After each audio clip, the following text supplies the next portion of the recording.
Перестрелки в Дагестане, Кремль обвиняет Байдена в атаках на Крым, а Израиль ищет боеприпасы. В эфире «Нехта» самые важные и интересные новости к этому часу.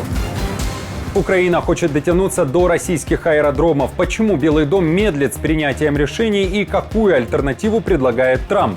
Они не могут поверить, что такое случилось с Америкой. Взрывы над Крымом. Россия обвинила Вашингтон в том, что неудачно сбила ракету над головами отдыхающих. Все полетные задания в американские оперативно-тактические ракеты «Атакамс» вводятся американскими специалистами. Путин находит новые силы после встречи с парнями и девушками. Как военный преступник отдыхал после визита в КНДР и почему вновь солгал. Протянутый рукой не придет и не подаст. Друзья, доброе утро. Буду рад вашему лайку, подписке и репосту. Вы прекрасно знаете, что для нас это очень важно. Также оставляйте свои комментарии и спасибо вам за обратную связь. Об актуальных и важных событиях прямо сейчас начинаю. В Дагестане продолжаются следственные действия после перестрелок, которые произошли в воскресенье вечером. Нападавшие практически одновременно открыли огонь сразу в двух городах этой республики – в Дербенте и Махачкале.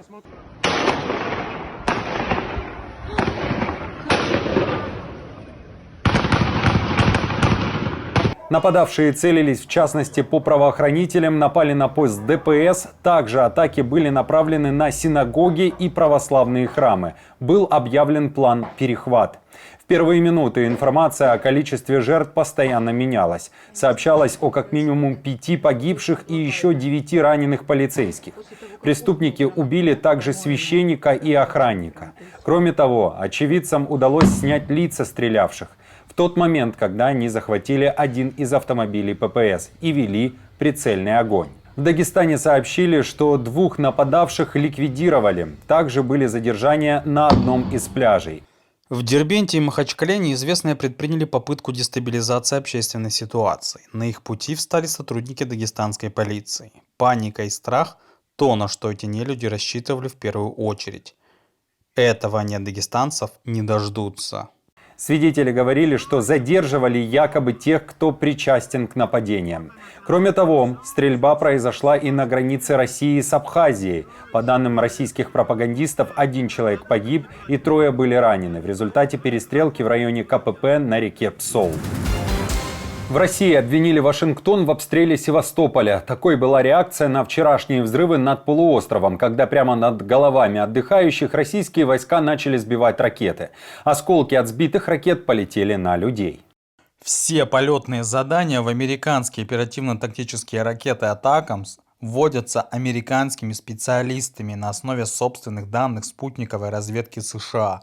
Поэтому ответственность за преднамеренный ракетный удар по мирным жителям Севастополя несет прежде всего Вашингтон. Жители Севастополя в соцсетях массово писали о том, что в городе не работала воздушная тревога тогда, когда уже ПВО сбивало ракеты. Как результат, пострадавшими считаются более сотни человек, как минимум 3 человека погибли. Такие были данные на момент записи выпуска. Одной из погибших оказалась дочь замглавы Магадана. Напомню, что в Крыму находятся несколько сотен военных объектов российской армии, и в Генштабе ВСУ неоднократно предупреждали о том, что именно эти цели будут уничтожаться. Украина надеется получить разрешение от США бить ракетами «Атакамс» дальше, чем сейчас. Речь в первую очередь идет о нанесении точных ударов по военным объектам на территории РФ. Например, по аэродромам или же самолетам. Сейчас же такой возможности у ВСУ нет. Об этом пишет Associated Press. Издание цитирует также украинских военных, в частности командира роты БПЛА, который говорит об абсурдности ситуации. Россияне бьют чем хотят и куда хотят, а Украина ограничена и не может ударить в ответ на полную только из-за того, что это оружие ее союзников, говорится в статье. В то же время в США вновь звучат громкие заявления о том, что войну могут быстро завершить. Автор этих слов известен, это Дональд Трамп. Он в очередной раз раскритиковал своего оппонента Джо Байдена. Самая большая проблема – это то, что он говорит России, Китаю, Ким Чен Ыну из Северной Кореи. То, что он говорит этим странам, вызывает там смех. Они смеются над нами. Они не могут поверить, что такое случилось с Америкой. В первый же день я закрою границу, остановлю вторжение и отправлю нелегалов Джо Байдена домой ко всем чертям. Тем временем издание «Киев-Пост» пишет о поведении Байдена, ссылаясь на свои неназванные источники в правительстве США. По данным журналистов, Белый дом неохотно помогает Киеву в контексте авиационных возможностей. «Киев-Пост» пишет, что у Украины есть как минимум 30 высококвалифицированных пилотов, которые могут принимать участие в тренировочной программе F-16 в США. Но США и Европа выпустят лишь 15-20 пилотов. Путину помогают прийти в себя после командировок, встречи с парнями и девушками. В этом признался сам диктатор, отвечая на вопрос своих ручных пропагандистов. Не понимаю, как вы успеваете отдыхать в таком графике. Вот я с вами встречаюсь, с такими ребятами, девушками. А еще, оказывается, Россия справляется на фронте сама, говорит Путин. Мол, никто Кремлю не помогает и оружие не поставляет, только все сами. Все считают. И денежные довольствия считают, и новую технику, и заказы размещают. Очень, очень важно. Это база. Мы в этом смысле мы можем рассчитывать только на себя. Нам никто ничего с протянутой рукой не придет и не подаст. Все только сами. Но и здесь Путин в очередной раз лжет. Западные разведки неоднократно представляли доказательства того, как из Северной Кореи в Россию направляют поезда с военными грузами, а также отправляют такие же грузы по воде. Вашингтон-Пост пишет о том, что это колоссальные объемы. Лишь с августа 2023 по январь 2024 года, то есть за полгода, Ким Чен Ын мог передать Москве 1,5 миллиона артиллерийских снарядов. Анализ спутниковых снимков и данных о морском движении показывает, что суда под российским флагом, связанные с военными, были пришвартованы в северокорейском порту Раджин, а затем в российских портах Восточный и Дунай.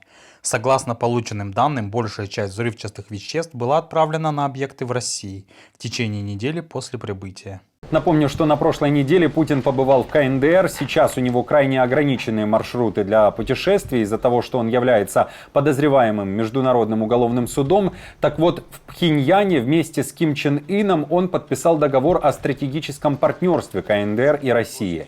В ответ в Южной Корее заявили, что начнут поставлять Украине оружие, чего раньше не делали. А если Россия передаст в КНДР современные военные технологии, то Сеул не будет соблюдать вообще никаких ограничений на поставки вооружений для ВСУ. Это заявление сделал начальник управления нацбезопасности администрации президента Южной Кореи Чан Хо Джин. Сербский президент вновь заявляет о неких угрозах для Европы и, в частности, для Сербии. Вучич, который не поддерживает санкции против РФ, теперь заявил, что полиция страны должна подготовиться к самым разным сценариям. Что это за сценарий, Вучич не уточнил. Мы живем в мире, где нет безопасности, нет стабильности и невозможно с легкостью увидеть, что произойдет до конца года, не говоря уже о том, чтобы многое планировать на будущее. Поэтому мы должны думать о нашей стране и быть хорошо подготовленными ко всем возможным сценариям, чтобы хорошо понять, что происходит в мире, что происходит в Европе и где во всем этом находится наша Сербия. Напомню, что буквально неделю назад Вучич заявил, что мир близится к некой настоящей катастрофе, которая может произойти уже через 3-4 месяца. Вучич говорил, что не уверен в начале Третьей мировой, но его беспокоила серьезная конфронтация, так как ни Украина, ни Россия не хотят признавать своего поражения. Война не закончится, пока не произойдет демонтаж путинизма. Такое заявление сделал бывший депутат Госдумы РФ Илья Пономарев. В эти дни в Варшаве проходит уже традиционный съезд народных депутатов. Именно там Пономарев также рассказал об иллюзиях западных политиков. По мнению бывшего депутата Российской Госдумы, их 3. Первая иллюзия – это то, что с Путиным можно договориться. Вторая, что у Путина есть пунктик относительно только Украины и дальше он не пойдет. И третья иллюзия, что лучше Путина все равно ничего не будет, но может быть хуже. Так, по мнению Пономарева, считают западные политики. Правило, когда находишься далеко от зоны боевых действий, то там очень любишь такую хлесткую радикальную фразу. Пусть там Россия оккупирует, страны НАТО, Запад и так далее. Вот нет. Перемены в России – это дело самих россиян. Мы должны это тоже для себя повторять все время. Но вопрос, какие это перемены. И вопрос в том, что то, что это наше дело, это не отменяет того, что нам нужна помощь. Нам нужна помощь как финансовая, так и военно-техническая. Мы не можем этого сделать сами по объективным причинам. Украина делает сейчас, что может, особенно в военно-техническом отношении. Но этого явно недостаточно для того, чтобы добиться решающей победы. О Беларуси и Украине собирается говорить польский президент в Пекине. Анджей Дуда начал свой официальный 5-дневный визит в Китай. Дуда обещает, что во время встречи с товарищем Си будет обсуждать также и безопасность Европы. Ну и напомнит лидеру КНР о том, что делает сейчас режим Лукашенко. В частности, Польша хочет акцентировать внимание на миграционном кризисе на границе. Мы имеем войну в Украине, а также гибридную атаку Беларуси на польскую границу, где белорусские власти уже 3 года постоянно толкают нам мигрантов, заставляя их пытаться незаконно пересечь границу. Этот визит очень важен для нашей безопасности в Европе. Мы знаем, что Китай – сверхдержава. Мы знаем, что у него дружеские отношения не только с Беларусью, но и с Россией. А Россия сегодня является агрессором в Украине. И это то, что я хочу обсудить с председателем Си Цзиньпином. Ни для кого не секрет, что влияние Китая, включая Россию, безусловно велико. Представить нашу точку зрения на этот вопрос председателю Си Цзиньпину, на мой взгляд, очень важно. Тем временем в Германии с визитом побывал президент Аргентины Хавьер Милей и очень сильно взбудоражил немецкую публику. На улицах Гамбурга прошли даже протесты из-за того, что Милея в Германии наградили медалью немецкого праволиберального общества имени Фридриха фон Хайека.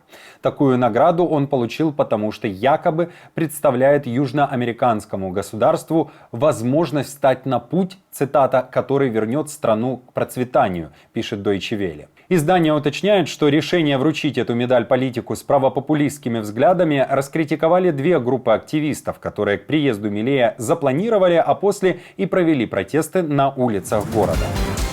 Биньямин Нетаньяху недоволен действиями Белого дома, хотя и благодарен. Говорит, что уже как несколько месяцев США существенно сократили военную помощь и медлят с поставками, и в целом игнорирует запрос Израиля.